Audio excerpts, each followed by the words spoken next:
badeen lafa yaadde geessu.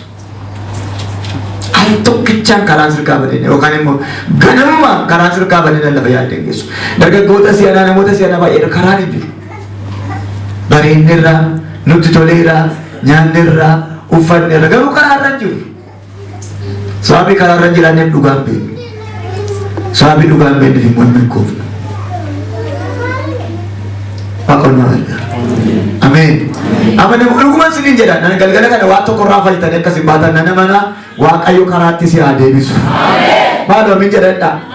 Dabala amin jedhadha. Nama sirraa harka qabeetii har'a waa tokko sirratti raajaa Waaqayyo karaatti si haa deebisu jedhee. Naannaa ol. Kaachaa ol. Amame dhugumaan siniin jedha. Namoonni jireenyi namoota baay'ee kan inni badeef kan inni cabeef kan inni miidhameef karaa dabalu. Gaafa al tokkichaan karaarra buutu warra ganama manaa ka'an galgala dhattee dursita. Inni waan karaa irraa badee bachiinis naannaa asinis naannaa karaan dhugumaan siin jedha karaan hin baane hin jiru garuu dafqa bitatee ta'a. Ati garuu karaarra waan buuteef qaxxi. Ameen. Gara ulfinaa. Karaan kanaaf egaa dhugaa waan nama agarsiisu barbaachisa. Ameen. Inni lammaffaan jireenya waan nama agarsiisu karaa barbaachisa. Ana achi jiraadhe Yesuus Kiristoos. Ameen. Dhugaan jireenyi waan isin barbaachisu karaatti deebi'a maqaa Yesuus Kiristoos. Ameen jedhadha. Dhugaan hafuurri qulqulluun kanuma dubbadhuudhaan jedhaani. Har'a hafuurri Waaqayyoo raawwatee karaatti si haa deebisu. Haleluuyaa. Karaa jireenya barbaadu sana karaatti deebi'a. Namni an jireenya barbaadu dhugaadha. Dhuguma karaatti deebi'a. Ameen. Caakaa keessa lubinaa irraa jallatina. Maaliif lafa yaadde sana ga'uudhaaf si murteessa wanta ta'eef lafa yaadde sana ga'uudhaaf si barbaachisa wanta ta'eef karaatti deebi'uun dirqama. Ameen. Sadaffaa irratti dheeressa dubbadha. Garaan kee akka hin raafamneef karaatti deebi'i. Nama suuraa kanaa qabeettiin garaan kee akka hin raafamneef jedhee karaatti deebi'i. Akka jedha Solomoon cubbamaan qalbii qabu. Daawwiti immoo akka jedha namni yakke sodaataadha. Inni dhugaa jedhame namni yakke sodaataadha jedhamesi. Namni yakke sodaataadha. Inni nama nurraati akka jedhe ati karaa jedhannaan jedhee sodaa qabdu jedhee karaa jedhanna wanti sitti buusu hin jiru jedhee. Caakaa keessa deemnaa sodaachuun keenya bu'ee karaarra jiraannaa jedhee sodaattoo jedhee. Amma gooftaan akka jedhe garaan keessa hin raafamin. Rakkoo tokko laala. Lakkoofsa tokko. Ameen. Garaan keessa hin raafamin. Waaqayyotti amanaa. Anatti isa amanaa. Garaa baanta. Ameen. Maa isin bubbutu kun? Taasii ollachiisu kun maa sodaatta? Ameen. Kan jedhi karaatti deebi'e. Amani. Ameen. Nuti anu waan tokko sitti dubbadha. Ilaalee yaa jalan. Waaqumti duwwaan sin gati. Ameen. Achii sitti bannaan inuma sii badde. Inuma sii raawwatte. Haati yoo si dhiiseyyuu abbaan yoo si dhiiseyyuu firri yoo si dhiiseyyuu hin dhiphatin. Isaa wajjin walitti buunan dabii. Boofuma keetii boolla qotatu keessa ciisitu. Sii jiru lammaffaa carraa qabdu. Gooftaan ilaali jara. Kunis ni hollatti. Duukaa ma jiru wajjin kunis ni hollatti. Haa rakkinni keessanii. Ameen. Amma rakkinni keessanii karaarra jirtanii. Iddoo karaarra jiraattee qaxxeettee teessanii. Ameen. Cal jettee maal si hollachiisu kanas maa sodaat sanas maa sodaat kanas sodaa sanas sodaa. Haata akka jedhe gooftaan si argeera. Ameen. Ameen jedhaasi. Nama sarara qabii sodaa keessaa baata karaatti deebi'ee. Sodaa keessaa baata karaatti deebi'ee. Ameen. Dambarii qabee gooftaan Pheexroos. Ameen. Bartoota maataatan. Hojjetoota maataatan. Maata akkasii godha. Ameen. Sinna moota amantii miti moo maa hollattu? Maa sodaattu? Maal taatan? Dhaggeeffadhaa. Ameen. Amanaa. Haleluuyaa. Haa isin dhuguu kun jedhee ituma waaldaa keessa jirtu. Ituma waaqeffattu. Ituma tajaajiltu baay'inni inni si yaaddeessu kun jedhee rakkinni kee etu karaarra jiraatte waan tokko rakkoon qabu karaarratti deebii qacciri taa'e inni iyyuu nu fayyada. Zakkiin namitti gabaabduun sun maal goote beektu guyyaa tokko. Hojii kees beekti waan gootes beekti.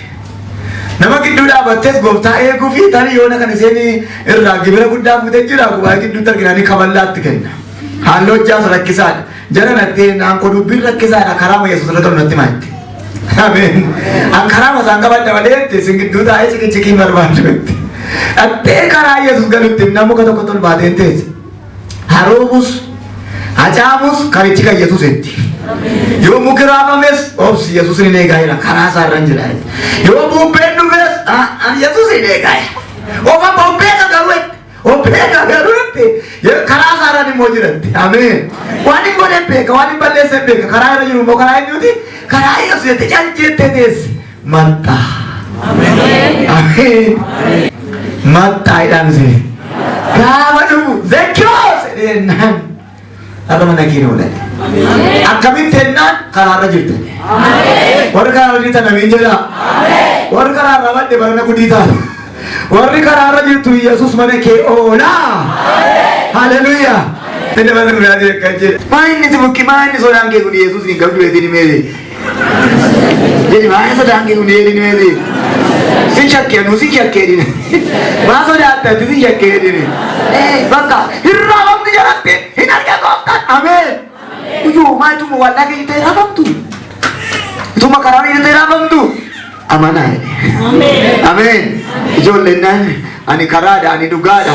Karicharra bu'aa waan tokko dhiisaan dhiphatinaati. Isin karaarra jiran anuu isin hin gatu. Nama karaarra jiru inni hin gatu. Yeroo baay'ee nuti sababii karaa nurkaa badeef sanaatiin sodaannaa. Kanatiin sodaannaa. Kunis nu dhiphisa. Achi gurgurtee sun gorraan dadhabbiin kee lakkoofsan qabu. Qajettee karaarra buunaan garuu rakkinni tokko iyyuu hin jiru. Iyyaati har'a karaatti deebii maqaa Yesuusin jedhee. Dabalan har'a karaatti deebii maqaa Yesuusin jedhee. Hafuuruma yaaddoo Waaqayyo nurraa kaasu. Nama isaa akka qabite akka jedhime yaadda'in lafa sana numa keessaa jedhini. Lafa namni keessa sana numa keessaa jedhini adda. Yaadda'in jedhini. Har'a lafa mistira keemba jedhini. Karaarra waan hin jiraanne yaaddooftee jedhini. Inni immoo maqaa Yesuusin si keessaa haa ba'u jedhina. Maal sii godha alattu. Ameen. Dhuguma asisee deebisi. Ameen. Namoota baay'een karaarra jiran. Nuti karaarra jirru taanaan dhuguma waama xinnoo baqannee banna. Waama xinnootu waaldaa nu dhiisisa. Waanuma xinnootu abdii nu kutachiisa. Waanuma xinnootu ofirra gad nu teessisa. Har'a gooftaan akka jedha. Hundumaatti sin danda'an. Ati dhiphinuma kee ofirraa calaasi taa'ee. Maaloo iyyaata biyya ladhaasi. Nama isaa akka jedhi Waaqayyo raafama keessaa buteessi haa baasu. Inni ani karaadha jedheedhin. Isin immoo raafaminaa jedheedhin. Karaan kun si wajjin jira jedhin. Lafa yaadde sanan keessaa jedhin. Raafamuu dhiisi maqaa Yesuusin jedha. Roshii kan torroo malama diyaabora. Ameen. Maaliif hin raafamtu ani karaadha Yesuus Kiristoos. Sooromuu barbaadda ani karaadha. Ameen. Barachuu barbaadda ani karaadha. Mi'a warri lafuma karoorfattee mul'ata kee kana ga'uu kan barbaadu mirga kee na agarsiisi. Harkachi ol kaas raas beelaa Waaqayyoon jiraataan kun karaa sii ta'ee lafati yaadda kanaan si haa ga'u. Loonsa kurtaaya. Waaqayyoon jiraataan kun karaa sii ta'ee lafati karoorfatte kanaan si haa ga'u. Ingeessaani karaadha. Raafame. Taataatan ijoo. Ilaala maaloo dubbisaas warra akka jedha. Yesuusitti buufee bartootaatiin garaan keessan hin raafamin. Hin raafamina. Ameen. Maal isin? Utuma waaqeffattanii maa raafamtu? Utuma kadhattanii maa raafamtu? Waaqayyo nu fayyisi. Ani isinan danda'a of dhiphisuu kana dhiisaa jedhu. Ani karaadha mana keessaniif. Ani eenyu bakka jedhu ani karaadha hojii kee kanaaf. Ani karaadha dhala keef. Ani karaadha bara keef. Ana wajjin walii gadi karichumarra bu'i adeeme malee. Ibbina dhiisee. Toomaas akka jetti. Jecha Toomaas ilaalamee lakkoofsa hin jaarratti. Lakkoofsa shan. Toomaasii yaa gooftaa eessa akka hidhattu hin beeknu. Karicha koo akkamitti beekuu dandeenya? Karichi wayyuu hin beeknu nuti. Hin waaqeffanna malee. Hin lallabna malee. Hin raajine malee. Eenyuun hin beeknu. karichuma yumbenu lakini Kenya sakana umanjeda lakini Kenya sakana Goftano kajjel arana bayati karaga sisa ugare gama farma tuwadu battetu jeta furu waqayyo wagara kofida warri bowaru tarim boyna ni karara jere Jesus warri jiram tarim boyna ni karara jere Jesus amen wa imbentan da uguma dini jera amma dime channu matari kajina wan simba subara wan sina wata ubara channu matari nagarina channu matari baratina karichara dula karicha wajju waliga ega karicha wajju waliga tebute yohojjette satimel ko namoota baay'een qubadha harrabaan gooftaatti qubadha gungummiidhaan gooftaatti qubadha gooftaa kana salphisaa arrabsaa deema amma mositti maayee karichi wayyuu beeku abboon waaqayyo agargaaru ani karichi wayyuu beeku hin jedhu lakkoofsa yaani yoo dargate mee baan argate naa dubbisaa Toomaas immoo yaa gooftaa eessa akka hidhattu hin beeknu Toomaas immoo yaa gooftaa eessa akka hidhattu hin beeknu karicha immoo akkamitti beekuu dandeenya karichi wayyuu akkamitti beeknaa Baka, ciki ke diisi karichi wayyuu beeknu nuti hayyoo altatan lakkoofsa ja'atti naafuuf waa inni ittiin jedhe Yesuus deebisee karichi dhugaan jireenyis anaan yoo ta'e malee eenyuyyuu gara abbaa hin dhufu Amen yeroo baay'ee yeroo tokko dogoggora dubbisaa anaan yoo ta'e malee eenyu gara abbaa hin naquu jedhe Yesuus akkasiin jedhe anaan yoo ta'e malee eenyu gara abbaa hin naquu jedhe hin jedhu sagalichi amaariffaas ilaalaa ingiliffaas ilaalaa Yesuus abbaa bira waan jiruuf hin dhuftan jedhe malee hin naxxan hin jedhe ilaa hin naxxaniif hin dhuftanii tokko miti lafanni jiru dhanna nuti miti wayi gudee eeshi lakkoofsa furu lafa ani dhaqu karicha achi geessus hin beektu Amen lafa naqu karicha hin beektu karicha beekaa jalliftu malee lafa naqus beektu beekamamtu malee haa ta'u iyyuu malee eenyuyyuu gara abbaa dhufuudhaaf karicharra bu'uun dirqama amma jarri kun dhugaa tokko qabu karicha beekan garuu waa waaqeffataniif raafamni isaaniif ta'a of dhibbisuun isaaniif ta'a of qoruun isaaniif ta'a ani waa tokko jedha waan hundumaatti waaqayyo si danda'a of hin dhibbisin bolota waa tokko sitti dubbadhaane Yesuus isa sitti dubbate yoona fuula meeqa sii baaseera namoonni baay'een akkas karichaa wajjin waan waliin galleef kakuu shakkaniiru abdii shakkaniiru simma karichi wayyuu hin beeknu takka Amen ati karaa akka jedhe Peetros hojiirraa raawwamtee hojii dhawwatte qurxummii qabaan qurxummii raawwame kottu maanni jira bakka rakkinni hin jiru hojiirraa raawwame hojii dhawwatte Peetros bara gooftaan dhugaa adeemtu nu lafanni battee gooftaa Yesuus Kiristoos hin dhugaa adeemte billaa sin ganne gooftaa sin ganne gooftaan akka seen billaa gattu barbaada Peetros immoo akka gooftaan waa godhuu barbaada warra rakkisan guyyaa tokko gurrama koolaa qaqqoote kutte billaadhaan Yesuus billaa kee gatiin jenneen Peetros billaa kees deeffadhuuti na biraa nafin jedhe Peetros hamma billaa gattutti waan taaneef kottaa bolota koo warra waa ganna Amen jedha malo